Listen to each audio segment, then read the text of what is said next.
আলহামদুলিল্লাহি রাব্বিল আলামিন ওয়াসসালাতু ওয়াসসালামু আলা সাইয়্যিদিল মুরসালিন ওয়া আলা আলিহি ওয়া আসহাবিহি আজমাইন। গণভোটের রায়ের বিরুদ্ধে সরকার, সংকটের মুখোমুখি দেশ, এই গুরুত্বপূর্ণ বিষয়ের উপর আজকের 11 দলীয় ঐক্যর উদ্যোগে আয়োজিত আজকের এই জাতীয় সেমিনারের সভাপতিত্ব করছেন বাংলাদেশ খেলাফত মজলিসের সম্মানিত আমির আল্লামা মামুনুল হক। আজকের এই আয়োজনে উপস্থিত আছেন বাংলাদেশ জামায়াত ইসলামীর সম্মানিত সেক্রেটারি জেনারেল সাবেক এমপি অধ্যাপক মিয়া গোলাম পরোয়ার। আমাদের মাঝে উপস্থিত আছেন লিবারেল ডেমোক্রেটিক পার্টির সম্মানিত সভাপতি কর্নেল অবসরপ্রাপ্ত ডক্টর অলি আহমদ বীর বিক্রম সহ 11 দলের সম্মানিত নেতৃবৃন্দ, সম্মানিত উপস্থিতি। আমরা আজকের এই জাতীয় সেমিনারের কার্যক্রম মহাগ্রন্থ আল কোরআন থেকে তেলাওয়াতের মাধ্যমে আমরা শুরু করতে যাচ্ছি। আজকের এই সেমিনারে প্রধান অতিথি হিসাবে বক্তব্য রাখবেন বাংলাদেশ জামায়াত ইসলামীর সম্মানিত আমির, জাতীয় সংসদের বিরোধী দলীয় নেতা জননেতা ডক্টর শফিকুর রহমান এমপি। বিশেষ অতিথি হিসাবে বক্তব্য রাখবেন জাতীয় সংসদের বিরোধী দলীয় চিফ হুইপ নাহিদ ইসলাম সহ সম্মানিত অতিথিবৃন্দ। মহাগ্রন্থ আল কোরআন থেকে তেলাওয়াতের মাধ্যমে আমাদের সেমিনারের কার্যক্রম আমরা শুরু করতে যাচ্ছি। এখন মহাগ্রন্থ আল কোরআন থেকে তেলাওয়াত করবেন কারি বেলাল হুসাইন।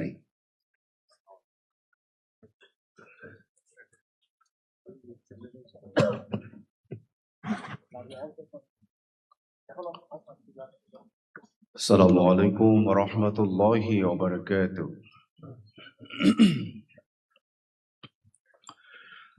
أعوذ بالله من الشيطان الرجيم.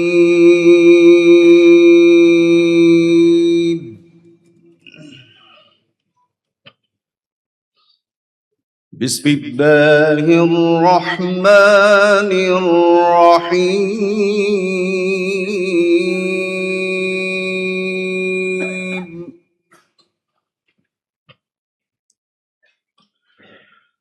يا أيها الذين آمنوا كونوا قوامين لله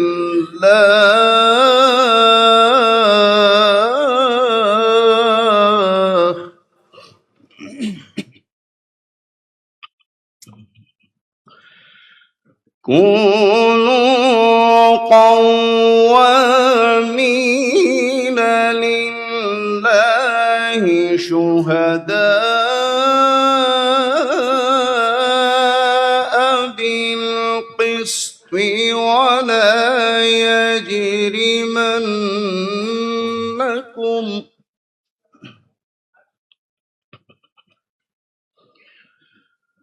ولا يجرمنكم شنآن قوم على ألا تعدلوا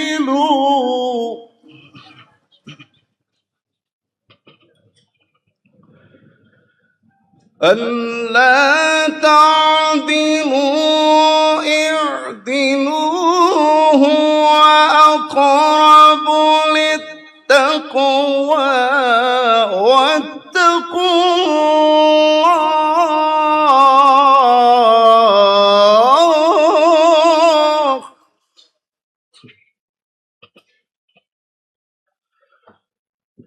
واتقوا الله إن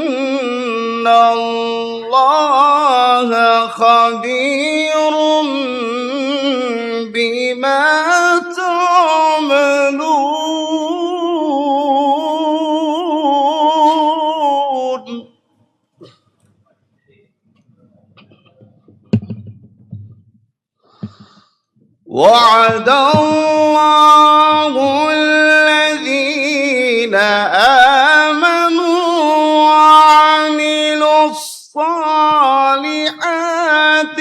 لهم مغفرة وأجر عظيم.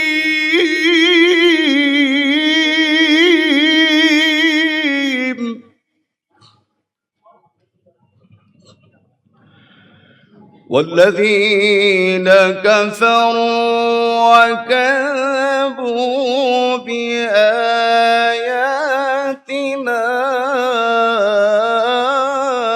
أولئك أصحاب الجحيم.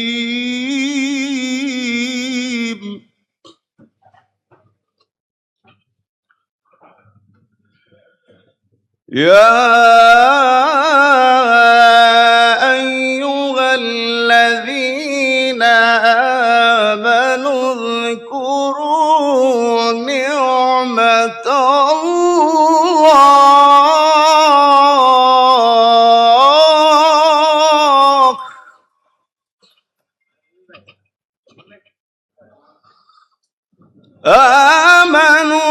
اذكروا نعمة الله عليكم إذ هم قوم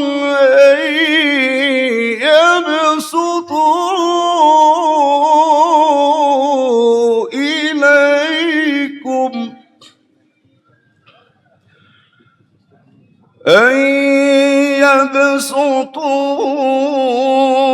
إليكم أيديهم فكف أيديهم عنكم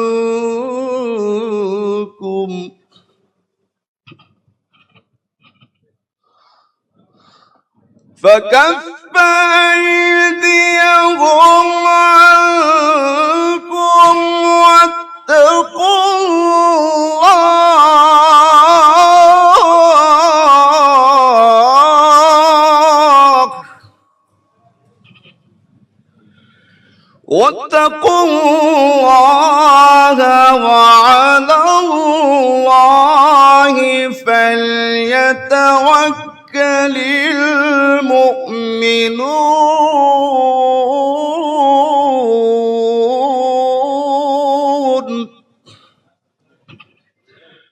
واتقوا الله وعلى الله فليتوكل المؤمنون. صدق الله العظيم.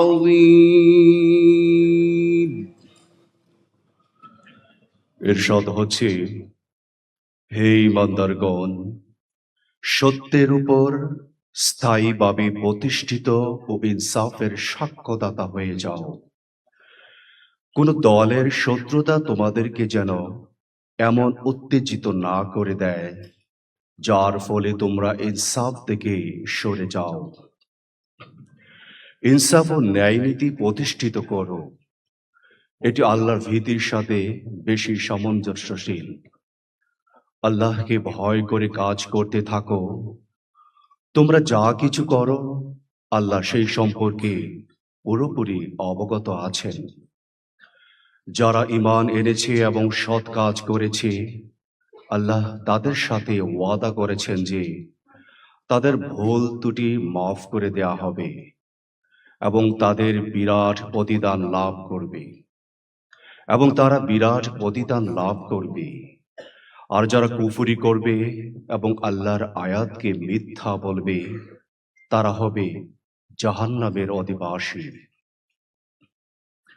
হে ঈমানদারগণ, আল্লাহর সেই অনুগ্রহের কথা স্মরণ রেখো যা তিনি এই সম্প্রতিকালে তোমাদের প্রতি করেছেন, যখন একটি দল তোমাদের ক্ষতি করার চক্রান্ত করেছিল, কিন্তু আল্লাহ তাদের চক্রান্ত নস্যাৎ করে দিয়েছেন। আল্লাহকে ভয় করে কাজ করতে থাকো। ইমানদারদের আল্লাহর উপরই ভরসা করা উচিত। ওয়াকির দাওয়ানা আলহামদুলিল্লাহি রাব্বিল আলামিন। আসসালামু আলাইকুম ওয়া রাহমাতুল্লাহি ওয়া বারাকাতুহু। সম্মানিত উপস্থিতি, 11 দলীয় ঐক্যের আয়োজনে আজকের এই গুরুত্বপূর্ণ জাতীয় সেমিনারের এ পর্যায়ে গণভোট নিয়ে সঙ্গীত পরিবেশন করার জন্য অনুরোধ করছি বাংলাদেশ কালচারাল একাডেমির সম্মানিত শিল্পীবৃন্দকে।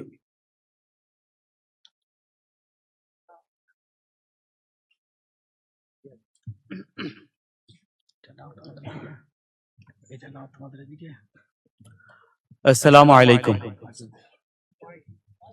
আসসালামু আলাইকুম। আমরা গণভোট নিয়ে একটি প্যারোডি গান পরিবেশন করছি।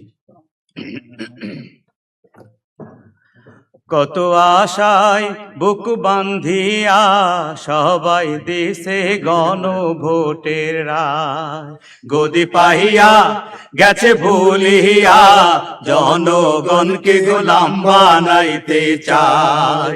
কত আশায় বুক বান্ধিয়া সবাই দেশে গণভোটের রায় গদি পাইয়া গেছে ভুলিয়া জনগণকে গোলাম বানাইতে চায়। স্বৈরাচার চলেছে যেই পথে তারাও চলেছে একই সাথে, শহীদের সাথীরা রাজপথে নেমে আয়।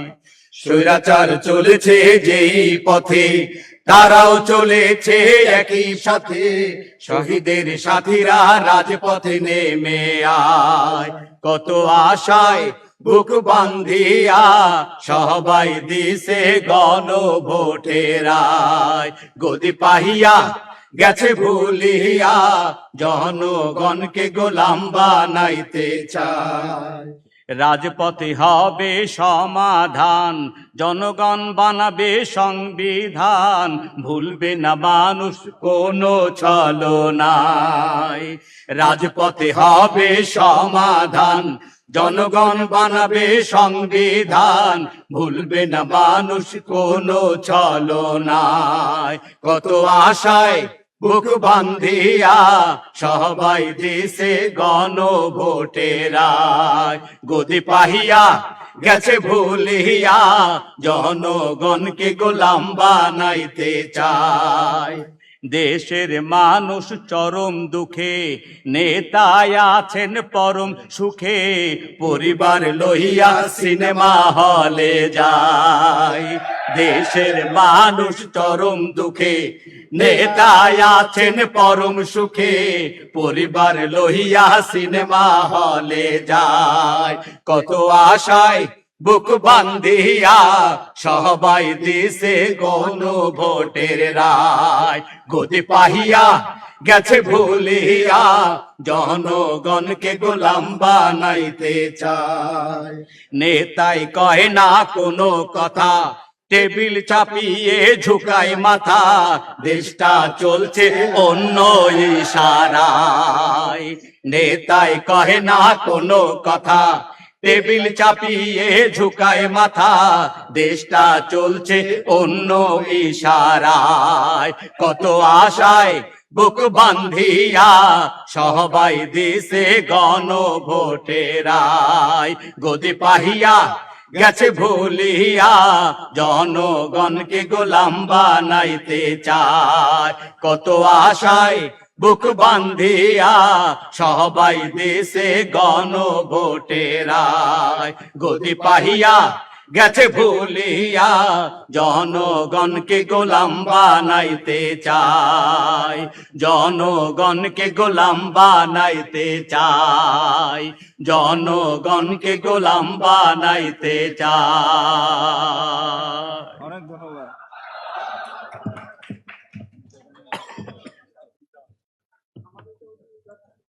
সম্মানিত উপস্থিতি, জাতীয় সেমিনারে এই পর্যায়ে রয়েছে স্বাগত বক্তব্য। এখন স্বাগত বক্তব্য রাখার জন্য অনুরোধ করছি 11 দলীয় ঐক্যের সমন্বয়ক, বাংলাদেশ জামাত ইসলামের সম্মানিত সহকারী সেক্রেটারি জেনারেল সাবেক MP doctor HM. Hamidur Rahman Azad.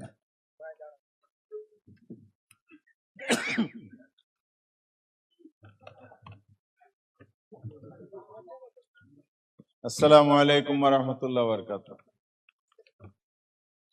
আলহামদুলিল্লাহি রাব্বিল আলামিন, আসসালাতু ওয়াসসালামু আলা রাসূলিহিল আমিন ওয়া আলা আলিহি ওয়া সাহবিহি আজমাইন।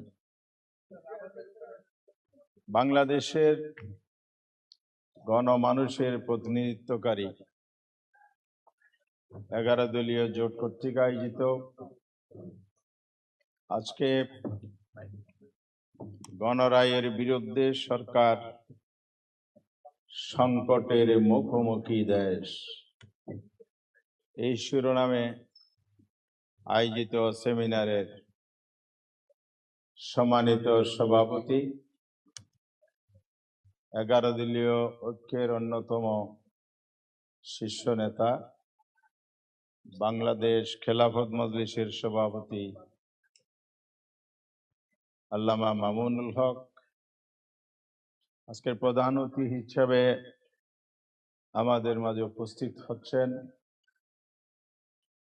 জাতীয় সংসদের মাননীয় বিরোধী দলের নেতা, বাংলাদেশ জামাত ইসলামীর সম্মানিত আমির ডক্টর শফিকুর রহমান। বিশেষ অতিথি হিসেবে উপস্থিত আছেন জাতীয় নাগরিক পার্টির আহ্বায়ক, বিরোধী দলের চিফ হুইপ জনাব নাহিদুল ইসলাম, অন্যতম বিশেষ অতিথি ন্যাশনাল লিবারেল ডেমোক্রেটিক পার্টির সভাপতি, সাবেক মন্ত্রী, অবসরপ্রাপ্ত কর্নেল ডক্টর অলি আহমদ, বীর বিক্রম। আরো আছেন বিশেষ অতিথি হিসেবে বাংলাদেশ জামাত ইসলামী সেক্রেটারি জেনারেল সাবেক সংসদ সদস্য অধ্যাপক মিয়া গোলাম পরওয়ার। মঞ্চে উপবিষ্ট আজকে 11 দলের শীর্ষ নেতৃবৃন্দ, প্রবন্ধকার অ্যাডভোকেট শিশির মনির, সিনিয়র আইনজীবী, বাংলাদেশ সুপ্রিম কোর্ট, অন্যান্য আলোচকবৃন্দ, অতিথিবৃন্দ, সুধী মণ্ডলী, সাংবাদিক বন্ধুগণ, সম্মানিত ভাই বোনেরা, আজকের এই সময়ে আমরা এখানে কেন এসেছি, কোন প্রেক্ষাপটে এসেছি, সামনে আমরা কিভাবে পথ চলতে চাই, এ বিষয়গুলো আলোচনা হবে। আমাদের আমন্ত্রণে আপনারা সাড়া দিয়েছেন। আমাদের মাননীয় প্রধান অতিথি সহ শীর্ষ নেতৃবৃন্দ, আলোচকবৃন্দ এবং সুধী মণ্ডলীয় গণমাধ্যম কর্মী সবাইকে আমি আল্লাহ তাআলার শুকরিয়া আদায়ের পর 11 দলের পক্ষ থেকে আন্তরিক শুভেচ্ছা এবং স্বাগত জানাচ্ছি। সুধী মণ্ডলী, আজকের যে শিরোনাম নির্ধারণ করা হয়েছে এর মধ্য দিয়েই বাংলাদেশের বর্তমান রাজনৈতিক পরিস্থিতির চিত্র ফুটে উঠেছে। সেই শিরোনাম হচ্ছে গণরায়ের বিরুদ্ধে সরকার, সংকটের মুখোমুখি দেশ। কেন আজকে এই সংকট তৈরি হয়েছে? সরকার গণরায়, গণভোটের বিরুদ্ধে অবস্থান নেয়ার কারণেই হয়েছে। আমরা সকলে জানি এই গণভোট কেন হয়েছিল। একটা ঐতিহাসিক প্রেক্ষাপটে জুলাই অভ্যুত্থান হয়। অন্তর্বর্তীকালীন সরকারের প্রতিশ্রুতি মোতাবেক সংস্কারের কথা ছিল। সংস্কারের উদ্দেশ্যে অন্তর্বর্তীকালীন সরকার ঐকমত্য কমিশন গঠন করে। সেখান থেকে বিগত দিনের সংকট উত্তরণে যে অন্তর্বর্তীকালীন সরকার অভ্যুত্থানের মাধ্যমে এসেছিল, তার প্রতিশ্রুতি বাস্তবায়নের মধ্য দিয়ে এই সংকট উত্তরণকে টেকসই করার জন্য উদ্যোগ নেওয়া হয়েছিল। দুর্ভাগ্যজনক হলো সত্য, যে প্রত্যাশিত নির্বাচন নিয়ে প্রশ্ন আছে, তথাপি বিরোধী দল রায় মেনে নিয়ে, ফলাফল মেনে নিয়ে সংসদ গিয়েছিল। কারণ রাজনৈতিক দল হিসাবে 11 দলের অন্তর্ভুক্ত দলগুলোরও এই প্রতিশ্রুতি ছিল জুলাই সনদের স্বাক্ষরের মধ্য দিয়ে। সেখানে কি বিএনপি স্বাক্ষর করে নাই? সংসদে যারা উচ্চবাচ্য করছে তারা সবাই স্বাক্ষর করে নাই? কিন্তু কেন আবার সেই সংস্কারকে এড়িয়ে যাওয়া হচ্ছে? আমরা শঙ্কা করেছিলাম ঐক্যমত্য কমিশনে, এটাকে আইনি ভিত্তি দিতে হবে, নাইলে সংস্কার, জনপ্রত্যাশা, আগামীর বাংলাদেশ সবকিছু অর্থহীন হয়ে যাবে। সেই প্রেক্ষিতে ঐক্যমত্য কমিশনে দ্বিতীয় পর্বে 23টি সভা করে আলোচনা করেই একটি আদেশ জারি হয়েছে। আর এই আদেশকে শক্তিশালী করার জন্য গণভোটের আলোচনা হয়েছে। সেদিন বিএনপির যিনি প্রতিনিধিত্ব করছিলেন, তিনি বলেছিলেন গণভোট আগে হবে না, পরে হবে। উনি রেফারেন্স দিয়েছিলেন 91 সালে গণভোট হয়েছিল সংসদ গঠনের পর, এবারও তাই হবে। আমরা বিরোধিতা করেছি, জুলাই আদেশকে যদি শক্তিশালী করতে হয় আইনগতভাবে, গণভোটটা আগে হইতে হবে। শেষ পর্যন্ত মেজরিটি বেসিসে গণভোটের সিদ্ধান্ত হয়েছে। ওনারাও সেখানে মেনে নিয়েছেন, নোট অফ ডিসেন্ট দেন নাই। আদেশ জারি হয় 25 সালের 13 নভেম্বর, আর গণভোট হয় 26 সালের 12 ফেব্রুয়ারি। সেদিন কি শুধু গণভোট হয়েছিল, না জাতীয় সংসদের ভোট হয়েছিল? একই দিনে দুটো ভোট, তার মানে একটার সাথে আরেকটা সম্পৃক্ত, আলাদা করার সুযোগ নাই। যমজ সন্তান একটি বৈধ আর একটি অবৈধ, এটা হলো বিএনপির অজুহাত। আমরা বলতে চাই, এই বৈধতার প্রশ্ন উঠলে জাতীয় সংসদ নির্বাচন এবং সরকার বৈধ। সেই জন্য আজকে এই আলোচনার মধ্য দিয়ে আমরা বিস্তারিত এগুলো জানবো। আমাদের যিনি কিনোট পেপার উপস্থাপন করবেন, সেখানে এগুলো বর্ণনা আছে, বিজ্ঞ আলোচক বৃন্দ সে আলোচনা করব। আমি এইটুকু বলে শেষ করতে চাই, জনগণের বিরুদ্ধে আপনারা সংসদে অবস্থান নিয়েছেন, বিরোধী দল শক্তিশালী অবস্থান নিয়েছে জনগণের পক্ষে। আর সমাধানের জন্য আমরা অপেক্ষা করছি, সংসদে হোক। কিন্তু আপনারা যা শুরু করেছেন আওয়ামী ফ্যাসিবাদী কায়দায়, সেখানে যদি সমাধান না হয়, জনগণ রাজপথে সমাধান করবে ইনশাআল্লাহ। বিএনপিকে স্মরণ করাতে চায়, বাংলাদেশে গণভোটও নতুন নয়, গণভ্যুত্থানও নতুন নয়, 24 শেষ অভ্যুত্থান নয়। যদি সমাধান না হয়, আপনাদেরকে 96-এর প্রথমে ধ্বনি শুনতে হবে, আবার শুনতে হবে আপনাদেরকে স্বৈরাচারের 90 সালের অভ্যুত্থানের সেই পরিস্থিতি। এই জন্য অস্থিরতা যেন দেশে তৈরি না হয়, অর্থনৈতিক সংকটে পড়ে জনগণ যাতে বিপদগ্রস্ত না হয়।